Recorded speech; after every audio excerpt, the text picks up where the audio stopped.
नाम के हो बाबु तिम्रो?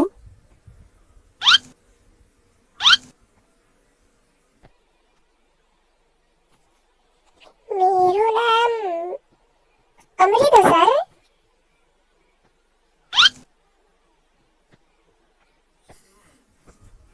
अच्छा नाम छ, राम्रो छ नाम तिम्रो।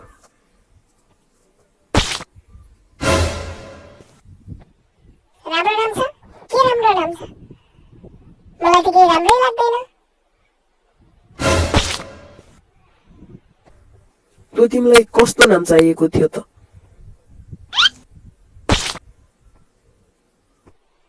मलाई त विशाल चाहिएको थियो। विशाल।